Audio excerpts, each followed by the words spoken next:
ليك أنا وآية كان دين سر آية كام كخواي جرا فرمي إذا جاءك المنافقون قالوا نشهد إنك لرسول الله أجر دور وكان هاتنا لا تبكي شاهدي أدين كتب التأكيد من الرأي خواي والله يعلم إنك لرسول خواب التأكيد وخواي ذانك كتب الرأي والله يشهد إن المنافقين لكاذبون بەڵام خوا شاهدی ئەوەشە دا کە دووڕوەکان درۆزنن سەرەتا دێمە سەر هەندێک وشەی بۆ ئەوەی قوڵتر بە دوای تەفسیرەکەیان بڕێن ئینشاء الله.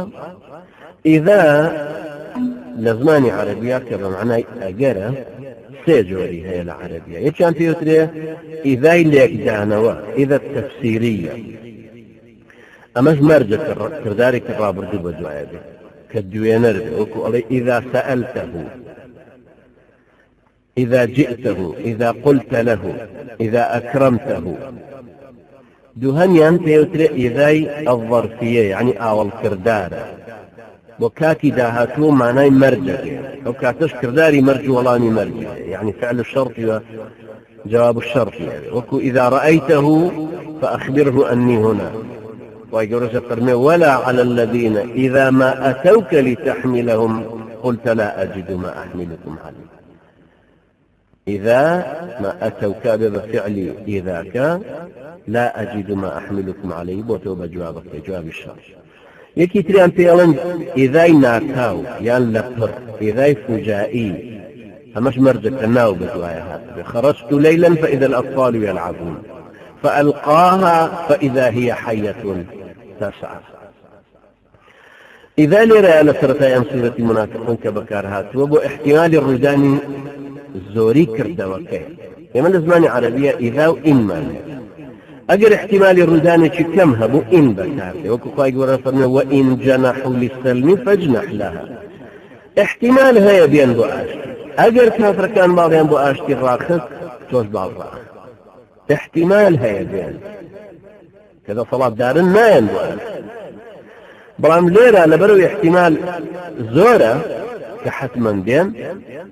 أيان تقبلته أيان شكدار احتمال كما بين أمان إذا جاءك المنافقون أمان حتما دين زور يخدين وخدمة پیغمبر صلى الله عليه وسلم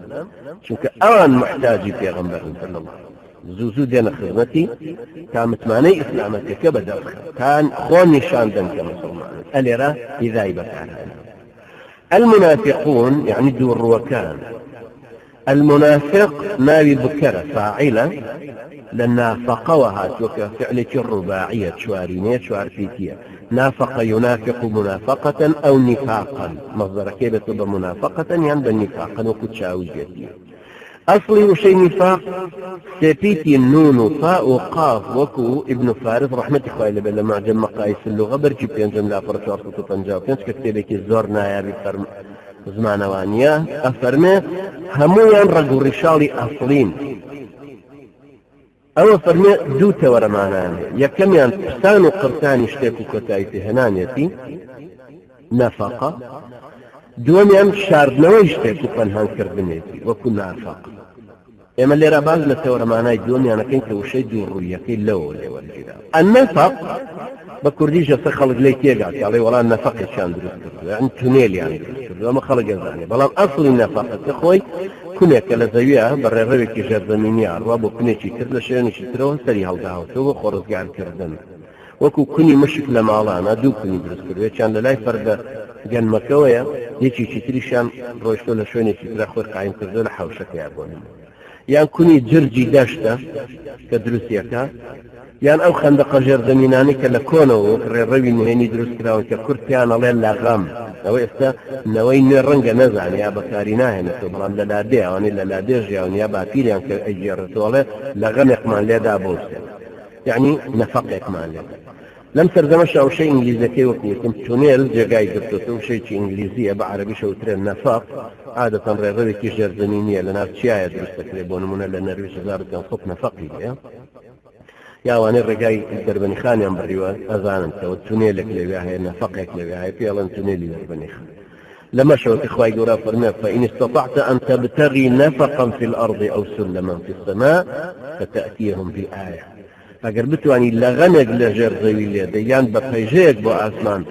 هەڵی خەیت و هەڵچی و سەرکەوی تا نیشانەیەکیان بۆ بێنیکە خوار ئەوش لە باسەکە لەسەر نەفەقە کە ئەوترە نافقا بەرامبەرەکەی لە عەرەبیە ئەوترە قاسیمە ئەو دوو کونەیە کە مشکەکەیان جردەکە دروستی کردووە عفوا نافقاکە کونی دووەم ڕێڕەوێکی ژێر زەمینی هەیە جردەکە دروستی کردووە کونێکی ئەو سەر کە خۆی لێ دێنێتە دەرەوە مەفتوح و کراوەیە کونە مشکەکە دیارە پێوترە قاسیمە ئەوی ئەو سەریان کە نافقاکەی خۆی تا شاردوتەوە مشکەکە دێ لە ژێرەوە دێ ئەگاتە نافقاکە توێژاڵێکی تەنکی هێشتۆتەوە لەسەرەوە خەڵک هەستی پێ ناکات بۆیە جارێکە پێی پیانەی کلۆر بووە دەرەکەوێت کونەکە ئەو توێژاڵێکی تەنکی هێشتۆتە لەگەڵ زانی خطورەتی پێگەشتووە بەسەری لەو توێژاڵە ئەدا و ئەوی کونەکە و دێتەوە دەرەوە بۆ ڕاکردن زاراوەی نیفاق دووڕوویی لەمەوە وەرجێرە چونکە دووڕووەکە ئەوەی لە ناشایەتی ئێشارێتەوە شتێکی تری پێچوانێ ئەو بیر باوەڕی خۆی دەرەبڕێ ڕێڕەوێکی نهێنیشی بۆ هاتووشێ خۆ بە دزیەوە دروست کردووەکو ئەوەی کە ڕێبازێکی دیکەی نهێنی کردوتە بەر کە لەلایەکەوە بە نهێنی خۆی لە باوەڕ و داواکاریەکانی باوەڕ قوتارەکە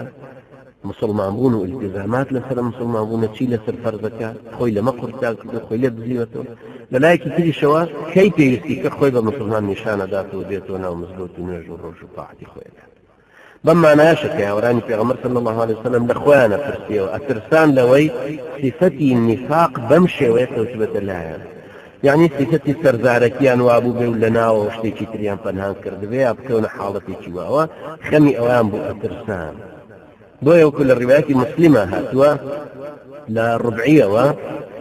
حەنظەلەی کوڕی ڕەبیعی ئوسەیدی کە کاتبێکی پێغەمبەر بوو صلی الله عليه وسلم وحی ئەنووسیەوە فەرمێ لقيني أبو بكر رضي الله عنه فقال كيف أنت يا حنظلة قلت نافق حنظلة قال سبحان الله ما تقول قلت نكون عند رسول الله صلى الله عليه وسلم يذكرنا بالجنة والنار كأننا رأي العين فإذا خرجنا من عند رسول الله صلى الله عليه وسلم عافسنا الأزواج والأولاد والضيعات نسينا كثيرا قال أبو بكر رضي الله عنه فوالله إنا لنلقى مثل هذا فانطلقت أنا وأبو بكر حتى دخلنا على رسول الله صلى الله عليه وسلم فقلت نافق حنظلة يا رسول الله فقال رسول الله صلى الله عليه وسلم وما ذاك قلت يا رسول الله نكون عندك تذكرنا بالنار والجنة كأننا رأي عين فإذا خرجنا من عندك عافتنا الأزواج والأولاد والضيعات نسينا كثيرا فقال رسول الله صلى الله عليه وسلم والذي نفسي بيده لو تدومون على ما تكونون عندي وفي الذكر لصافحتكم الملائكة في فروشكم وفي طرقكم ولكن يا حنظلة ساعة وساعة حنظلة سيدي رحمة إخواني برزاق إخواني قولي لي بيك الصحابي في غمرنا زار عليه الصلاة والسلام فرمى بأبو بكر صديق قيشتم اللي فرسيم ها حنظلة شوني وتم والله حنظلة منافقيتي كريم أبو بكر خالي رازي فرمي سبحان الله كربزانة شيالي حنظلة فرمي كلا خزنة في غمر إخواني بن عليه الصلاة والسلام باتي بهش دوزخ من بوكا كألي أيام بيمين وسيري أنا كين كتشي هربا ونيك وركي في غمرنا صلى الله عليه وسلم بجيهش كالبا نالو نالو زي وزارة كان من بوينة وأكوين وياري مزاقي خومان وزوريني من بيرجي أبو بكر خالي رازي فرمي بأخوار راسك إيه مشهر بابشينا خزمة في غمر صلى الله عليه وسلم كتشونا خزمتي حنظلة فرمي أي في غمر إخوة حنظلة نفاقي في غمر صلى الله عليه وسلم فرمي بشي حنظلة فرمي أي في غمر كلا خزمة جناب تابين وباسي بهشت دوزخ من بوه كيوامان ليه علي بشاي وخوامان يبينين كلا خزمة جنابي شد مرخص يبينه كي قلب معلوم من الله زي وزارة كان يبينه وزوري من بيرج غمر صلى الله عليه وسلم فرمي بەو خوای گیانی منی بەدەست ئەگەر چۆن هەروە لای من دەرەچن هەروە لە یادی خوایە بمێننەوە فریشتە لەسەر جێگا و ڕێگاکانتانە تەوقەتان لەگەڵ بەڵام حەنظەلە ئیتر وایە هەر ساتە ناسات سێ جاری ئاوا فەرمووی ساتە ناسات أما أشتراك أما يحنظل أخواري راضي به لبرعو بك زانيوتي نشانداني صفتك بسرزاركي كدواتر وكو خوينا منه لناخذ الوزرونا نشانيكي دوروية بويا خميس زو بحر دعوان خوي سيدنا أبو بكر شو خدمة پیغمبر صلى الله عليه وسلم بورن كتنوي زانيني حكم الشرع كنسر أم هذا يستا كآية نفاق كأي قريته ويا ناي قريته وبيغمبر صلى الله عليه وسلم فرموي ناي قريته زارا النفاق مناسب ديارة وكو ابن منظوري قوري ابن منظوري كحبشية ولسان العربي دانا وام 4 مليون بسوك هزار وشي فيها لبرجي الدلا فرصة تطنجا بينجا فرمي زاراويشي إسلامي وعرب يشتروك زاراو بكارينا هنا فأبو نفاق منافق بحث زاراويشي إسلامي آية كتر خوي قرأ فرمي إذا جاءك المنافقون قالوا نشهد إنك لرسول الله أجردوا وكان هاتنا لا توتيا شاهد يدن كتوبة تأكيد من الرابي خواي والله يعلم إنك لرسول فأذانك توبة تأكيد من الرابي والله يشهد إن المنافقين لكاذبون خوا شاهدي أو شداك الدور وكان أو عن بين خوان بمسلمان نشانه سرزاركي إسلامتي خوانت بودران أو قسيشيان وكو شاهدية قدن كاعتماد كات السردوي سرويك متأكدا بينين زانين يعني دين بينن أذانن يقينيا بودران بلان خواهي قورة بدرويا رونيا كاتو كأو شاهدية درويا كدين الله نشهد يعني أذانين أبينين وحيك أبينين بودة أجزانين كتو پیغمبري خواهي صادقي باوركين كتو جناب پیغمبري خواهي نرائي خواهي بلان خواهي قورة بدرويا نخاتوه أفرمك أو شاهدية درويا چونك بهيج كلوجك باورنا ناخي أن نتشستيوه دليان شكري إيماني تاني بلان برپرچی همو قسەکەنادا خوای گەورە نافەرمێ ئەو منافقانەی کە دێن بۆ لات و شاهیدیە دەن کە تۆ نێرراوی خوای درۆ نا فەرمێ قسەکە جیاز ئەو دەستەواژەی ڕاستەی لێ دەرەهێنە کە ئەڵێن ئینەکە لەڕەسوول خوای گەورە فەرمێ والله يعلم ئینەکە لەڕەسوول خوازانە کە تۆ بە تەکید نێرراوی بەڵام تۆ پێغەمبەری خوای بەڵام ئەوان درۆ نافەرمێ ئەوان درۆ بوي هم جملة كان في هم جملة كان كهم يخاطر يزيدون تا تنها أول نجينك هر شاهدي دانك أم قصي كان توتو تريزي درو كان نا طلب صفتي كي أوانا سلمينك صفتي كي ثابتة كيانا فرمي درو زمن يعني هي ونهرم دار درو ينكر نافرمي يكذبون بوي بحدث التكرار فيما النظر رداود كاتبوه بل كوبا ناو شسكن راو فيما النظر كبردواميتي الثبوت والدوام بناو فرمي لكاذبون دروزنتي بو تصفيتي كتشفتاوي دروزنن شو كان ناخد رويان وكوية خوشانا وأزانا بو يدين وسين دخون دلاي خوا أزانا أوانا دروزن خواش أزانا أوانا دروزن كجاري واحد دينا جودكاني إيما دينا مزقوتي إيما دينا كوروكو بونوي إيما دينا للا إيما خلان بمسلمان نشانا دن بلام جاسوسا خطي فارتين خطي يجتين مخابراتي نرويجين مخابراتي إنجليزا مخابراتي أمولاتي أولاتي دينا جودا بوي أسراري مسلمانا بتاعنا أما أنا دورون منافقا خواهي جورا آواباتي نوشكاني جكن بلام هيس قيمتي كان نوشكاني هيس قيمتي كان نابع رجوة قرن خواهي المسلمان نشانا بلام سقيمتي كان منافق كان زماني في غنبرة صلى الله عليه وسلم غزال شان خوش أنا خدت أو خطورته وشمشير ينبرة كثير ينبرة خواهي قول الشاهدي دانك رد كردنا چونك بزانياري خوي زاني كأوانا بيشتر كداواي باور هنانيان ليك رد جانك شان بمبانك يشتاش وإذا قيل لهم آمنوا كما آمن الناس قالوا أنؤمن كما آمن السفهاء كبيانا وتلاي وجهك والخلق ورن باور بينهم ألين شون يموك أو خلق جيلو جنبولا باور بيني أو بأقلانا وهرانا أو نزانا ونخلنا وارانا أو كونا برستانا وتاركستان خوازانا يا أخوي قولوا زاني كأوانا لناخيانا زانياريان بوحي في غنبريتي كان نية وكل كوتايها من آية الرابردوها فرموي وإذا قيل لهم آمنوا كما آمن الناس قالوا أنؤمن كما آمن السفهاء ألا إنهم هم السفهاء ئەوانە خۆیان جێژن گەلفۆن گەوێڵن گەمبۆڵن هێڕن بێ عەقڵن نازانن ولكن لا يعلم نازانن عەقڵیان پێ ناچێت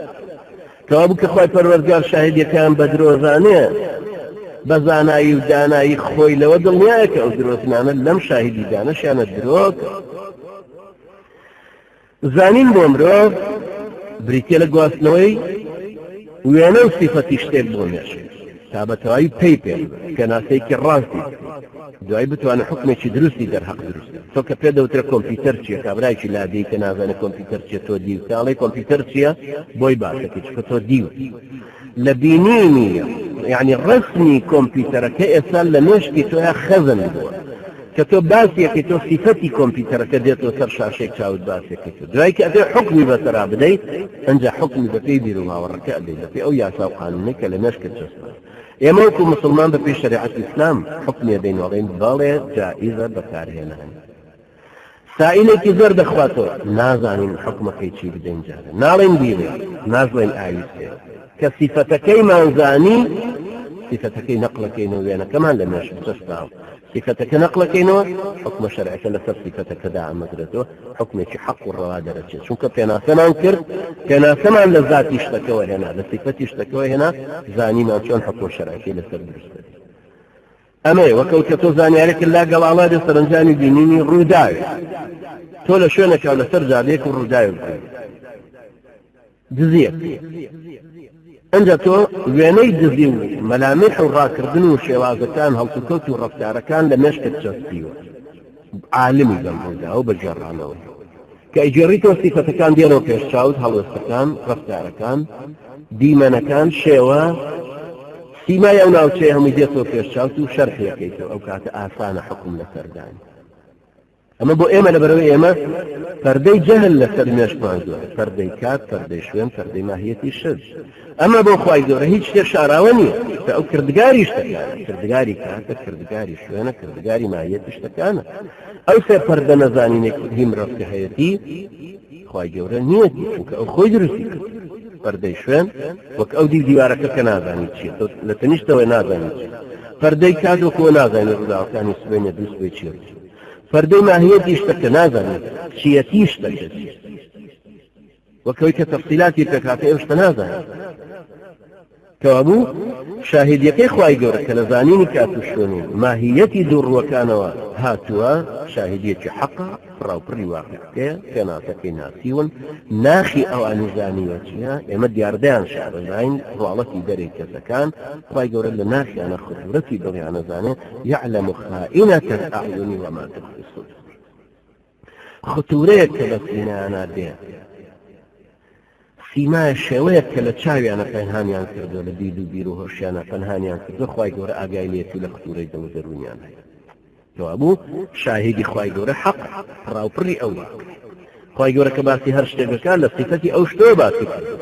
وەک باسی مرۆڤەکە باسی فرشتاکە هی شەیتانەکە بەهەشتەکە دۆزەخەکە عەلامەتی ساعەکە باسی